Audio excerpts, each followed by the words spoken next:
Retro movie ప్రమోషన్స్లో భాగంగా విజయ్ దేవరకొండ గిరిజనుల్ని ఉద్దేశించి చేసిన వ్యాఖ్యలు ఏవైతే ఉన్నాయో ఇవాళ వాళ్ళ యొక్క మనోభావాలు దెబ్బతినేటట్టు ఉన్నాయని చెప్పి విజయ్ దేవరకొండ పైన SC/ST కేసులు అయితే నమోదు చేయడం జరిగింది. ఇదే అంశం మాట్లాడితే ఇవాళ మనతో పాటు సీనియర్ జర్నలిస్ట్ దుర్గా వడ్లంనేని గారు ఉన్నారు. మ్యామ్ నమస్తే.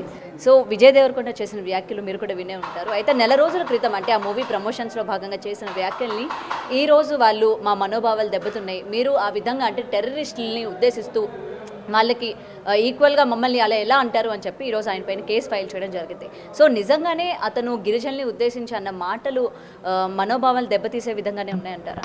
అంటే విజయ్ దేవరకొండ గారు చేసిన ఆ వ్యాఖ్యలు ఏవైతే ఉన్నాయో ఆయన ఏమన్నారంటే పూర్వకాలంలో అంటే ప్రాచీన కాలంలో గిరిజన తెగలు కొట్లాడుకున్నట్టు ఇప్పుడు పాకిస్తాన్ ఇండియా కొట్లాడుకున్నట్టుగా ఉన్నాయి అన్నట్టుగా మాట్లాడారు. అంటే ఇక్కడ గిరిజన అనే పదం వాడారు కాబట్టి వాళ్ళకి అభ్యంతరకరం అయింది అక్కడ. యాక్చువల్గా అంటే ఆయన అనాగరికంగా అనే పదం వాడుంటే ఈ గొడవ వచ్చి ఉండేది కాదు. అంటే ప్రిమిటివ్ సొసైటీలో అప్పుడు గిరిజనుల లేకపోతే ఇప్పుడు ఇట్లా చదువుకున్న వాళ్ళ లేరు కదా. ప్రిమిటివ్ సొసైటీ అంటేనే ఆదిమ మానవుడి చరిత్ర. అది ఆదిమ మానవులు ఎలా కొట్లాడుకున్నారు, వాళ్ళు ఎలా జీవించారో అందరికీ తెలుసు. అప్పుడు ఇవేవి లేవు కదా, వావి వరుసలు కూడా లేవు అప్పుడు చెప్పాలంటే. సో ఆ ఉద్దేశంతో వారు చేసి ఉండొచ్చు ఆ వ్యాఖ్య. దాన్ని వీళ్ళు ఆపాదించుకోవాల్సిన పని లేదు ఒక రకంగా. కాకపోతే ఏంటంటే ఆయన ఆల్రెడీ క్షమాపణ చెప్పారు మనకు తెలిసి, ఎవరు విజయ్ దేవరకొండ. కాబట్టి వీళ్ళు SC/ST అట్రాసిటీ కేసు పెట్టాల్సినంత విషయం కాదు. ఎందుకంటే ఆదిమ మానవులు కొట్లాడుకున్నవన్నీ కూడా ఇప్పుడు ఆ మధ్యన మీకు ఒక తమిళ సినిమా కూడా వచ్చింది చూడండి, అది ఆదిమ మానవులే కదా. ఈ మధ్యన మీరు ఆ మధ్యకాలంలో తమిళంలో మీకు ఒక 2-3 సినిమాలు వచ్చాయి. అదేవిధంగా ఎన్నో ఇంగ్లీష్ మూవీస్ ఉన్నాయి కదా. అంటే మనం తీసుకుంటే ఏదైనా తప్పుగా తీసుకోవచ్చు. ఇక్కడ నేనేం విజయ్ దేవరకొండని సమర్థించట్లేదు. అంటే ఈ వీళ్ళు గిరిజన తెగలు అనే పదం ఆయన వాడకుండా ఒక ప్రాచీన తెగలు అని ఉంటే గొడవ ఉండేది కాదు. గిరిజన అనే పదం వాడడం అనేది అది వాళ్ళకి తప్పుగా తోచి ఉండొచ్చు, వాళ్ళ మనోభావాలు దెబ్బతిని ఉండొచ్చు. ఆ పదం ఆయన ఉపసంహరించుకుని వాళ్ళ క్షమాపణ చెప్తే సరిపోతుంది.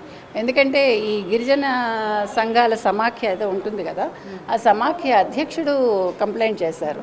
యాక్చువల్గా ఆయన కేసు పెట్టారని మనం విన్న, నాగేశ్వర ఆయన పేరు ఏదో ఉంది. సో వారు పెట్టారని తెలుస్తోంది. కాబట్టి విజయ్ దేవరకొండ వారు పబ్లిక్గా క్షమాపణ చెప్పినా తప్పులేదు.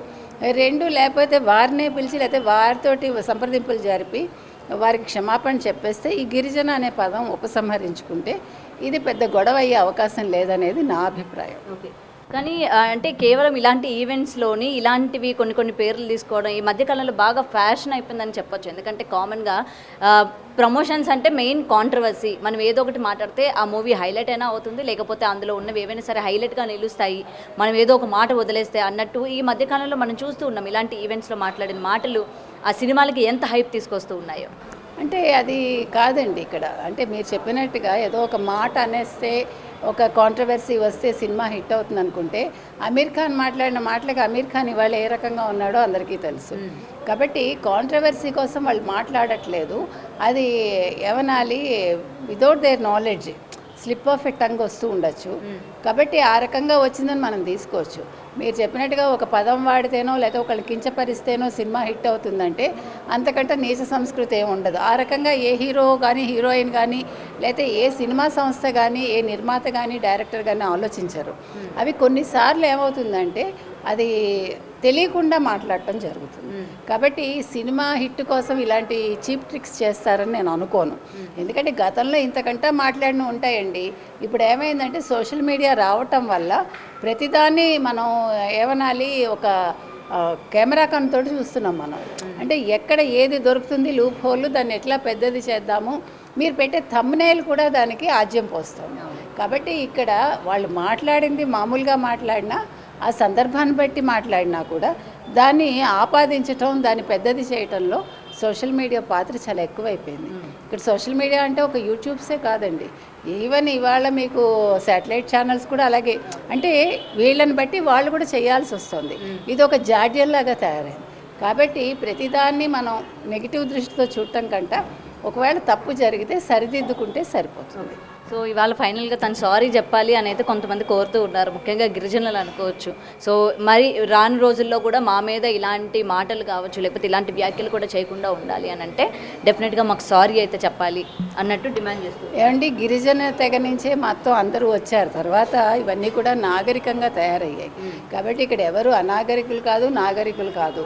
కాకపోతే ఏంటంటే ఈ పరిణామ క్రమంలో మార్పు అనేది వస్తుంది మనిషిలో. అలా మారిన మనుషులు, ఆ మారని మనుషులు లేకపోతే గిరిజనులుగా ఉంటున్న వాళ్ళను కించపరచాల్సిన పని లేదు. ఎందుకంటే గిరిజనుల తెగలు లేకపోతే, వాళ్ళ భాష లేకపోతే, వాళ్ళ వల్లే ఇవాళ మనం కొన్ని రకాలుగా బతకగలుగుతున్నాం చెప్పాలంటే. సో గిరిజనులు అనేవాళ్ళు చాలా మంచివాళ్ళండి. వాళ్ళు ఇంకా అడవులు పరిరక్షిస్తున్నారు.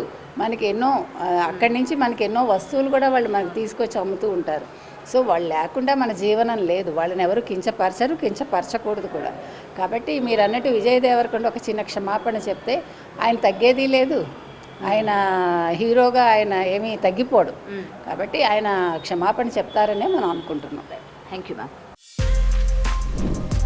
For more videos like this, subscribe Big TV channel.